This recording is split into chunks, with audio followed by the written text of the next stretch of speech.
Selamat malam semuanya. Ini F-Talk edisi 26 Februari 2025.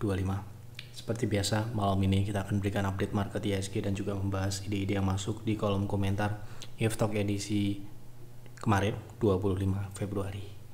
Baik, kita mulai. Ini cukup banyak yang masuk ke F-Talk kemarin ya, untuk kita bahas di F-Talk malam ini. Oke, sebelum saya mulai, saya ingin memberikan update terkait promo anniversary. Tersisa satu untuk kuotanya, tersisa satu untuk paket 6 bulan ya. Untuk promo anniversary 8 tahun private trading room. Silahkan apabila Anda ingin bergabung ke layanan swing trading private trading room, silahkan join memanfaatkan promo anniversary. Tersisa satu ya untuk paket 6 bulan. Baik, kita mulai dari IHSG. Hari ini IHSG bisa dikatakan bertahan ya di atas 6.600 dan ya masih dalam proses pengujian ya. Semoga besok ada lanjutan technical rebound, karena memang kalau misalkan dia bertahan di atas 6.600 ini memungkinkan untuk terbentuk sebuah pola double bottom ya, yang kita sudah bahas kemarin, jadi belum perlu kita update. Kita langsung masuk ke pembahasan terkait IHSG, masih terkait IHSG ya. Saya tadi baca beberapa pertanyaan supaya nanti di pembahasannya tidak lompat-lompat ya. Ini ya terkait IHSG, ada terkait gap kalau tidak salah ya. Sebenarnya siang Pak ya, saya lihat ada gap IHSG di sekitar 6.150. Apakah kira-kira akan ke sana pergerakannya? Terima kasih sebelumnya, semoga Pak F diberi keberkahan, dijauhkan dari mara Pak. Terima kasih doanya. Oke, untuk gap di 6.150 ya, berarti di area ini ada ya, ada gap terbuka, bahkan beberapa gap ya, 16160, kemudian di 6280 ini juga ada gap di situ. Kemudian gap yang terdekat yang belum ditutup ya, yang belum ditutup itu sepertinya ada di bawah sini ya. Oh, sudah kecil sekali di 6450, itu juga ada gap ya gitu. Apakah akan mengarah ke sana? Sementara ini kita akan lihat dulu bagaimana pengujian 6.600. Apabila tembus, kemungkinan besar ke bawah 6.000 ya gitu untuk jangka menengah panjang gitu. Sementara ini kita lihat pengujiannya ya. Oke, kita bahas IHSG lagi. IHSG OTW 5.000, out aja dari market, masukin uang kalian ke deposito bank swasta, catat ini kawan. Silahkan apabila Anda ingin seperti itu. Oke, lanjut ya. Banyak ya komentar seperti itu di tahun 2020 ya, itu zaman dulu. Wah, kiamat gitu ya, market kiamat gitu, banyak sekali, dan sebaiknya keluar gitu, banyak sekali. Kalau Anda mengikuti F-Talk sejak dulu, pastinya akan menemui banyak komentar pesimis terkait market ya. Boleh pesimis, boleh optimis, boleh.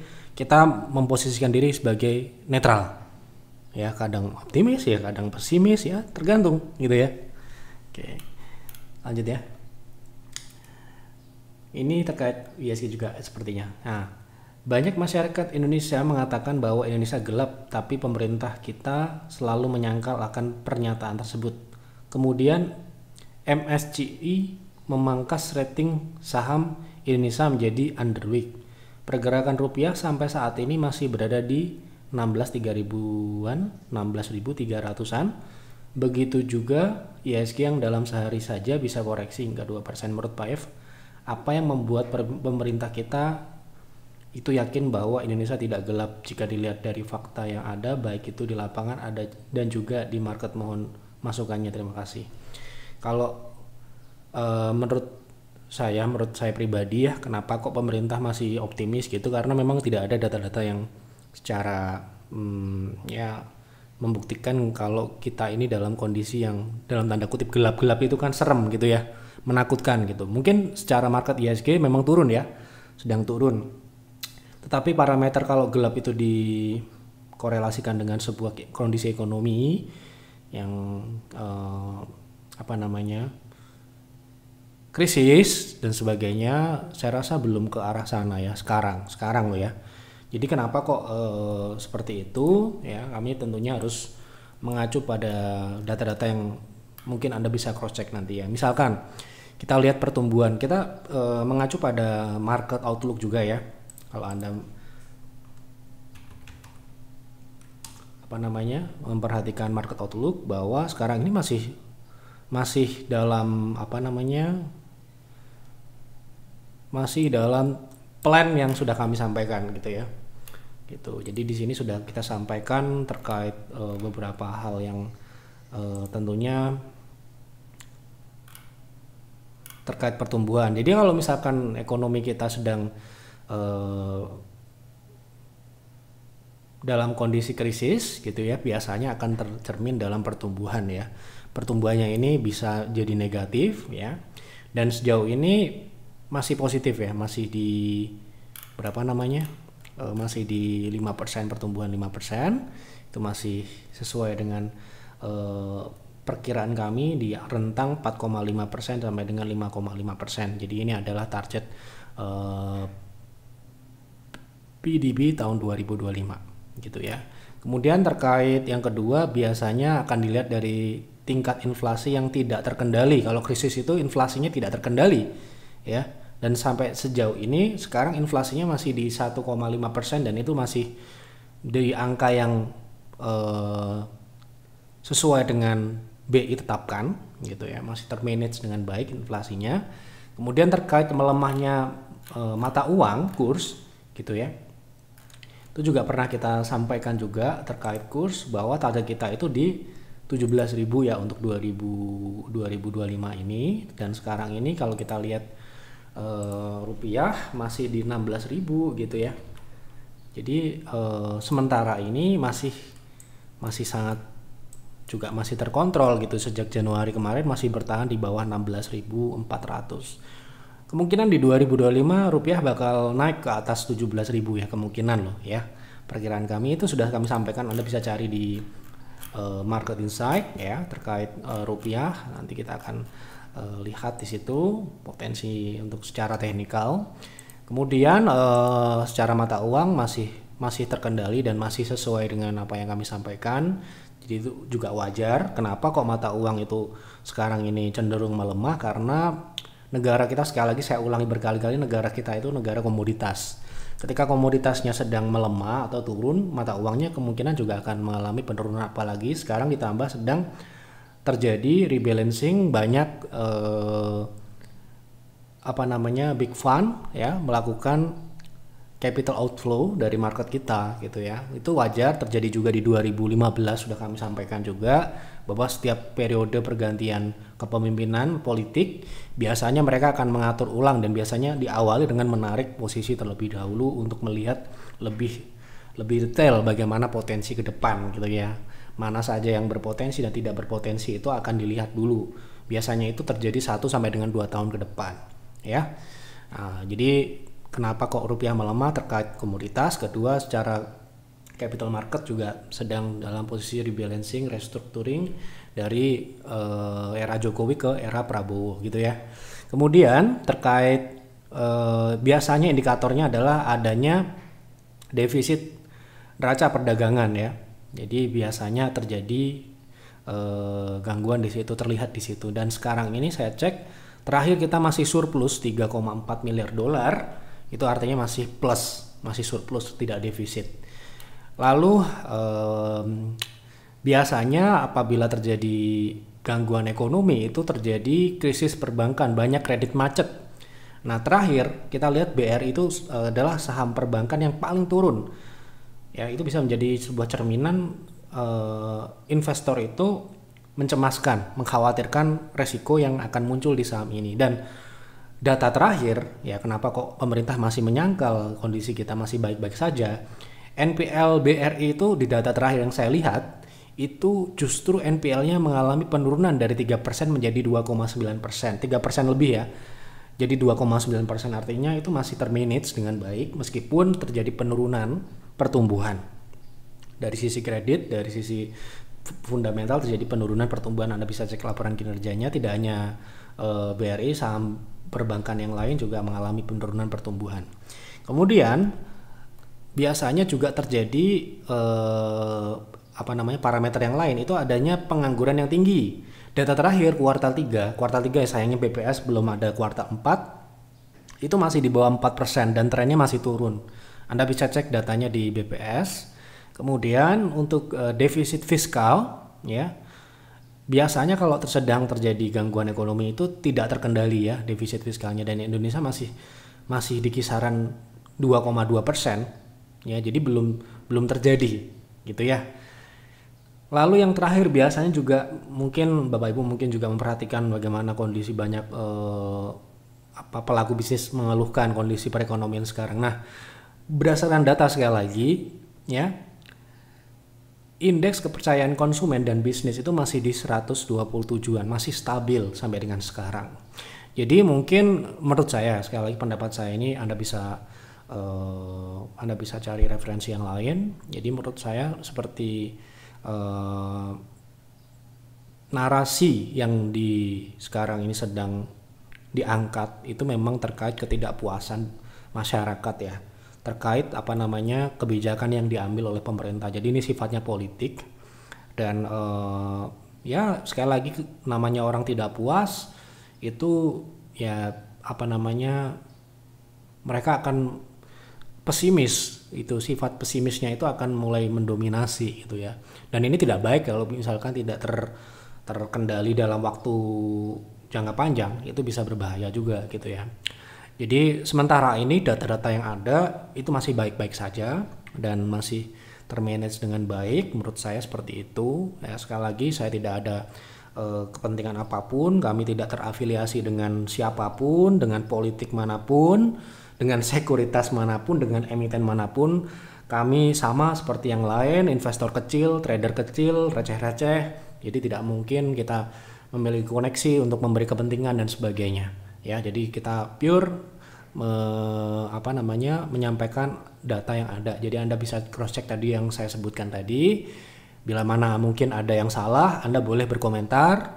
Data yang Anda miliki nanti kita akan bahas kembali gitu ya. Jadi silahkan cek mulai dari tadi pertumbuhan ekonomi, inflasi, pelemahan nilai tukar uang rupiah terhadap dolar, kemudian defisit neraca perdagangan, lalu terkait kredit perbankan ya, kemudian pengangguran, itu Anda bisa cross check lagi ya. Jadi juga jangan ditelan mentah-mentah, Anda bisa olah lagi. Dan bagaimana kan Anda bisa lihat proyeksi-proyeksi analis lain bagaimana dengan kondisi ekonomi kita sekarang ini. Menurut saya masih mengacu pada market outlook yang kami sampaikan di bulan Desember lalu, yang juga kami sampaikan di F-Talk di edisi 25 Desember 2024 ya. Silakan Anda cek dan tonton ulang gitu ya. Oke, sudah tidak ada terkait ISG.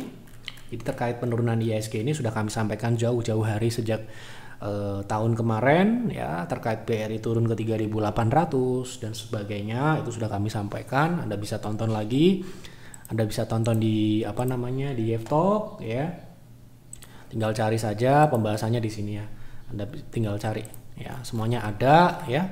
Tidak ada yang mau itu benar kayak mau itu salah, semuanya ada di situ. Anda bisa lihat lagi bagaimana pendapat kami terkait itu. Oke, kita lanjut ya ke pembahasan saham. Boleh tolong bahas MUTU, apakah layak untuk invest? Semoga sehat selalu Pak Yef dan tim, terima kasih doanya. Oke.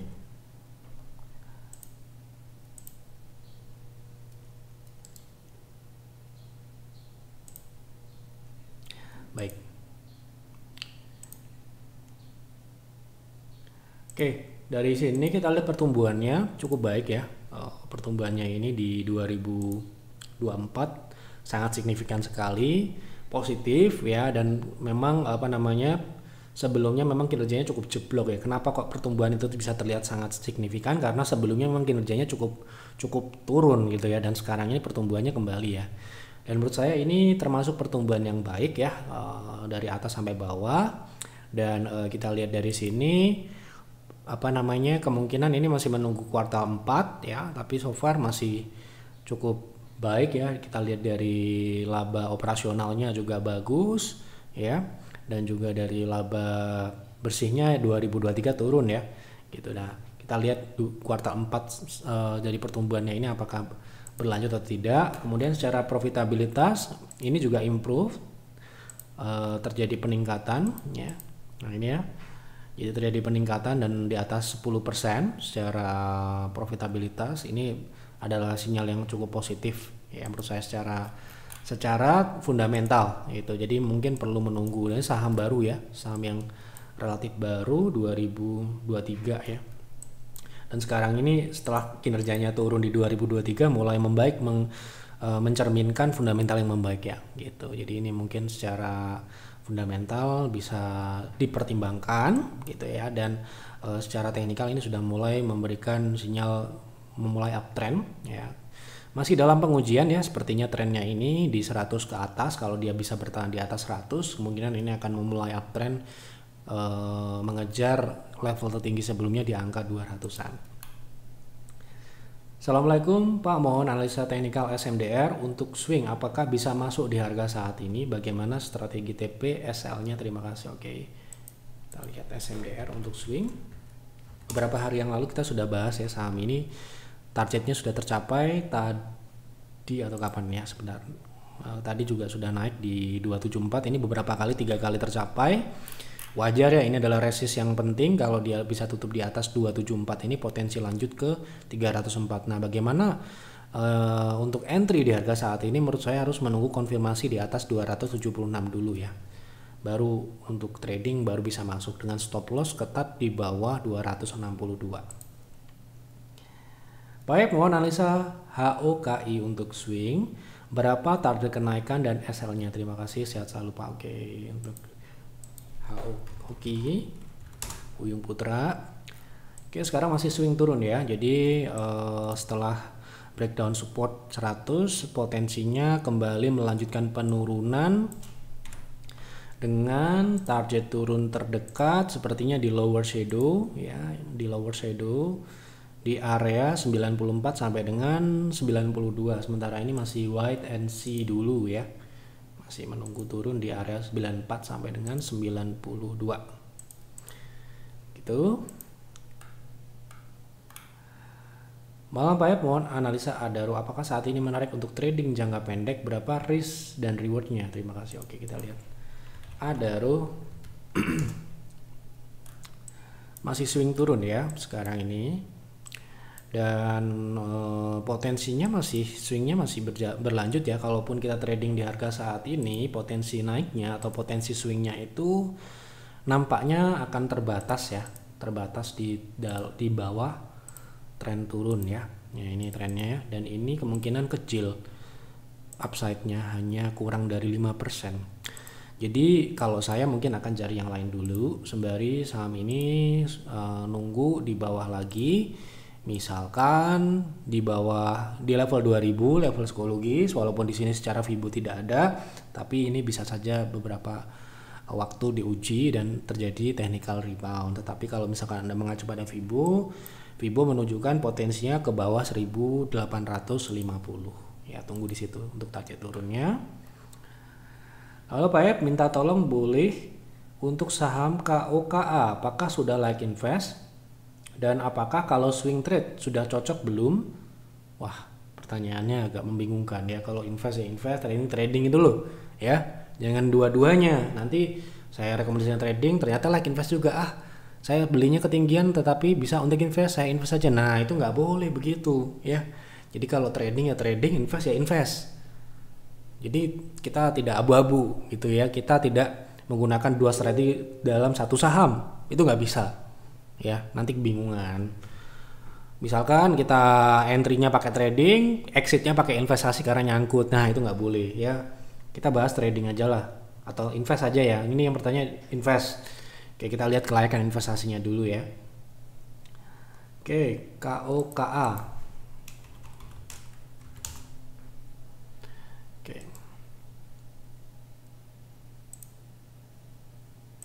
Wah, tidak ada ya sayangnya. Oke lah, kita bahas trading ya, tapi saran saya kalau trading ya. Datanya tidak ada untuk fundamental di TradingView, mohon maaf saya tidak bisa mengomentari kalau tidak ada datanya. Kita bilang layak dan tidak layak itu harus ada dasar datanya. Nah, kalau trading sepertinya saham ini sekarang sudah disupport ya. Sudah membentuk higher low dan trennya ini memang berdasarkan moving average-nya sudah bergerak naik ya. Seharusnya ini mulai uptrend.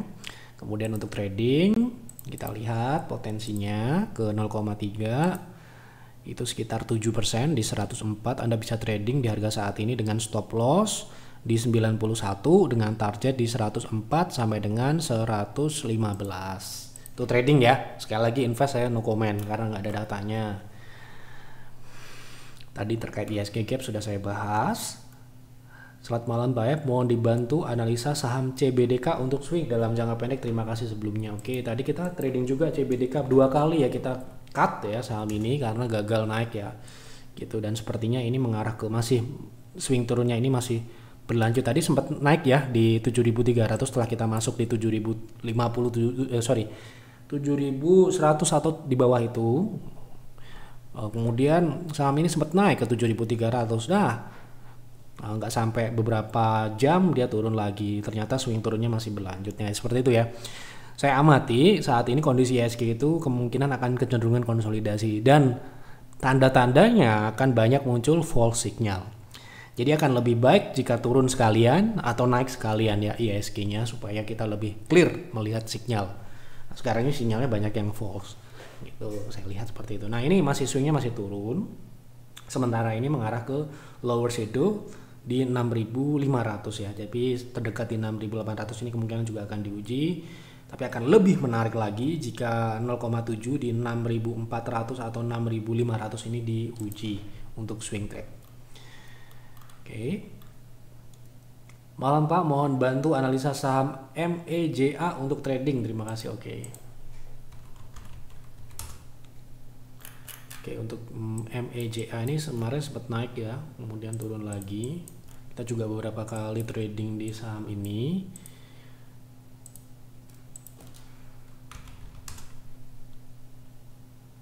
Terakhir kita jual di 400 ya. Nah, kita setelah jual kemarin ya, sahamnya ini turun ya. Karena ini memang targetnya di atas 400 sedikit ini merupakan target ya. Gitu. Kita jual kemarin di private trading room. Nah, sekarang ini untuk trading sepertinya harus menunggu ya, harus menunggu di support EMA. Mungkin Anda bisa tunggu di 350 sampai dengan 340 ya. Ini bisa Anda coba untuk tunggu dulu karena masih mengarah ke bawah, masih swingnya masih turun. Oke. Malam Pak, berkaitan dengan penjelasan Bapak terkait AMMN di video ini, jangka panjangnya yang dimaksud berapa lama ya Pak? Apakah hal ini termasuk kategori investasi atau trading jangka panjang? Mohon pencerahannya, terima kasih. Untuk pembahasan yang sifatnya investasi itu jangka panjang itu bulanan dan tahunan ya, lebih dari 1 tahun itu jangka panjang. Kalau trading di kami tidak ada trading jangka panjang, tidak ada, mohon maaf. Jadi kalau jangka panjang sudah pasti itu investasi, dan investasi yang dilihat pasti fundamental, baru teknikal yang jangka panjang, time frame-nya bulanan sampai tahunan gitu ya, minimal ya setahun kalau investasi gitu ya. Oke, cukup. Malam Pak Ep, mohon dianalisis apakah DMAS bagus untuk diinvest jangka panjang. Oke. Pura Delta ya, sebelumnya kita sudah pernah bahas saham ini juga terkait pertumbuhannya tidak terlalu bagus, tidak stabil. Nilai plus dari saham ini hanya di margin yang sangat signifikan, tetapi pertumbuhan sayang sekali tidak memenuhi syarat. Selain itu, mungkin saham ini juga bisa dilihat, tapi pertumbuhan sekali lagi juga menentukan yang namanya dividen-dividennya naik turun ya ini ya. Itu besaran dividennya naik dan turun seperti ini, jadi agak-agak sulit untuk kita mengkalkulasi ataupun melakukan proyeksi. Kan dividen itu harus bisa diproyeksikan ya. Kita harus bisa hitung berapa pendapatan kita, return kita per tahunnya, minimal berapa, maksimal berapa gitu ya. Kalau dia tidak stabil seperti ini tidak termasuk ke dalam dividen investing menurut kami ya. Kita seperti saham komoditas lah, kita tidak merekomendasikan saham itu untuk dividen, walaupun dividen sangat besar secara nominal maupun secara yield kalau lagi bagus siklusnya. Sekali lagi Anda boleh pakai dan tidak juga nggak apa-apa. Kalau menurut kami dividen yang baik itu yang konsisten, tidak perlu besar-besar tapi konsisten. Kalau kita mau besar cukup kita beli saat crash, itu aja. Seperti BRI contohnya, ketika kita masuk di 2020 yieldnya di atas 10% dapatnya gitu. Jadi kita mencari yang konsisten kalau dividen. Kalau untuk fundamental Pura Delta ini memang tidak baik secara pertumbuhan, kurang layak secara pertumbuhan. Makanya sahamnya ya dibuang seperti ini, kemungkinan besar karena memang ya karena tidak stabil gitu. Ya, harga sahamnya juga cenderung pergerakannya cenderung volatilnya cukup signifikan dan juga mengarah ke bawah karena memang pertumbuhannya tidak terlalu positif. Jadi mungkin banyak pilihan alternatif investasi yang lain, saham yang lain. Izin Pak, apakah saham Elsa layak untuk invest? Misal layak, harga berapa baik kita masuk? Kalau tidak salah, Elsa ini kekurangannya ada di margin profitabilitas. Ya, kita coba lihat berapa sih pertumbuhannya, berapa sih marginnya gitu ya. Ini ya, kemungkinan di bawah 5%, sudah pernah kita bahas beberapa kali. Secara pertumbuhan beberapa tahun ini cukup baik. Tetapi secara margin yang kita tidak suka atau tidak masuk ke dalam kategori layak invest ya, di bawah 5%. Ini ya, jadi pertumbuhannya baik tetapi sayangnya secara margin tidak baik. Margin ini sangat penting ya buat kami karena kalau kita melihat dari sudut pandang investor tentunya kita akan memandang profit itu adalah suatu hal yang penting ya dalam berinvestasi. Gitu. Jadi nggak mungkin ya IEF merekomendasikan saham yang rugi gitu, apalagi rugi orang profit aja. Kalau profitnya tipis nggak masuk ke dalam pilihan. Kenapa begitu? Karena ratusan saham yang lain ada yang lebih baik gitu. Oke, cukup tadi sudah kita bahas ya. Terakhir, malam Pak, saham Harum apakah layak buat investasi? Jika layak, di harga berapa bisa mulai cicil? Sama jawaban saya dengan saham batubara yang lain, saham energi yang lain, menunggu siklus naik dimulai. Sekarang ini siklusnya masih turun. Ini target turun kami sudah tercapai ya di 785. Ini kita sudah bahas penurunannya dari awal dan ini potensinya masih lanjut ya ke ekstensi selanjutnya di 625. Untuk invest, saran saya tunggu komoditasnya mulai siklus naiknya ya.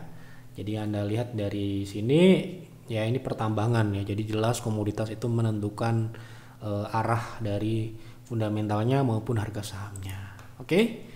Ini seperti saham-saham yang fundamental bergantung dengan komoditas, tentunya bubble-nya atau kenaikan signifikan terjadi di 2022-2021 dan itu sudah terjadi, sekarang ini sudah lewat. Oke, cukup ya untuk sementara ini seperti itu untuk pembahasan di F-Talk malam ini. Silahkan Anda perdalam lagi ya, mungkin pembahasan di F-Talk ini pembahasan yang sangat ringan ya. Anda bisa perdalam lagi. Kalau Anda investasi tentunya Anda perlu mempertimbangkan proyeksi-proyeksi beberapa tahun ke depan ya, jangan hanya melihat data hari ini ya. Kemudian Anda harus melihat opsi-opsi alternatif investasi yang lain. Jangan fanatik ya pada sebuah saham. Jangan sampai kita terbiaskan oleh sisi emosional psikologis kita. Jadi kita harus melihat data. Itu pesan saya. Jadi kebanyakan orang mohon maaf ya, nyangkut itu kemudian mencari pembenaran karena itu tadi sudah terganggu secara psikologis. Ketika kita salah, kita harus eksekusi ya. Dan investasi itu sangatlah wajar terjadi salah invest. Anda lihat ya, beberapa investor kelas dunia pun juga mengalami kesalahan dan mereka tidak melanjutkan jika itu memang terbukti salah invest ya. Mereka akan segera keluar dan cari alternatif yang lain gitu ya. Itu memang sudah seharusnya terjadi karena investasi itu bukan ilmu pasti ya. Kita harus bisa melakukan evaluasi secara bertahap, kemudian kita harus mengatur terus-menerus portofolio kita ya, karena sekali lagi market itu sifatnya sangat dinamis dan cepat berubah. Ketika kita terlalu fanatik, psikologis kita akan terganggu dan kita akan terjebak. Itu saja ya. Dan kondisi seperti sekarang ini pasti orang-orang seperti itu akan meraung-raung kesakitan, meraung-raung cemas ya. karena mereka tidak memiliki pedoman, mereka terjebak dalam emosi, ya. Kalau kita terjebak dalam emosi, kemungkinan besar keputusan kita ambil akan bias, ya. Itu saja yang dapat saya sampaikan pesan untuk Gift Talk malam ini, semoga dapat diambil manfaatnya. Silahkan tulis kembali di kolom komentar sama apa yang menarik untuk dibahas di Gift Talk selanjutnya. Selamat malam dan selamat beristirahat.